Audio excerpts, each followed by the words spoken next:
I've got something that I have never tried but am very excited for, Wasabi Dill Pickles. These are from High Seas Provisions, which is a small veteran-owned manufacturer based out of Texas. They make pickles, jerky, and hot sauces.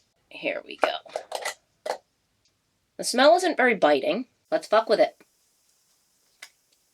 They don't have that oomph that I would expect generally when I eat wasabi. Although most wasabi you consume is not actual wasabi. It's a mixture of horseradish, mustard, I think a little bit of cornstarch, and green food coloring. They're really sweet and kind of earthy, which leads me to believe that these were made with real wasabi. Because real wasabi is volatile. That doesn't mean that it's mean or a bitch or likely to explode. Volatile means that it is unstable. It is very easily evaporated, and it is susceptible to rapid and often unpredictable change. Real wasabi, when freshly grated, loses its flavor in about, 15 to 30 minutes. A combination of that and the fact that it is often notoriously a little tricky to grow is probably why you don't get real wasabi very often. Using other cruciferous vegetables is a common practice, because regular horseradish is going to be more generally available.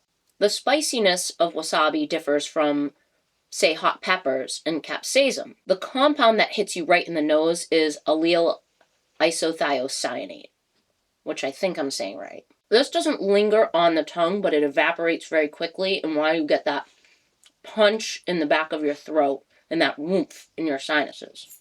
Now, I'm talking a lot of shit, but I don't actually know if this is made with real wasabi. Let's take a look at the ingredients. Fresh cucumbers,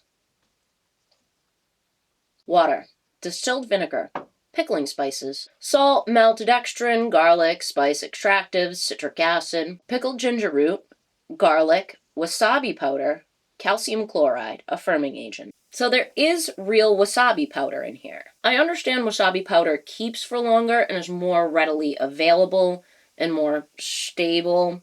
You can prolong wasabi by putting it in powdered formula and then activating it, and it's not going to lose its gusto. Kudos to High Seas for using the real thing. It's not often that I have real wasabi. This tastes like horseradish that was grown by a river in a beautiful, magical, shady forest, lovingly cultivated by a man who might be 30 or he might be 1,000 years old. You can't tell. This green little wasabi flame was a little misleading, because I thought it was gonna pack a bit more of a kick to it, but it being volatile and very unpredictable, you can't always get it to be spicy like you want to if you're putting it in vinegar or pickles. These pickles are pretty solid. I'd rate them a 7 out of 10. The flavor is excellent, and the ginger is a really nice touch. I appreciate the authenticity, but I want a little bit more bite in the back of my throat. I might even cheat and experiment with adding a little bit of a different kind of horseradish in there, just so it packs the punch that people expect. I recommend the nasal napalm that I think would pair super well with the natural flavors of the wasabi in this. High Seas, you did a damn good job. I'm into it. I would buy these again. I would eat them again. I'm probably going to eat a bunch later.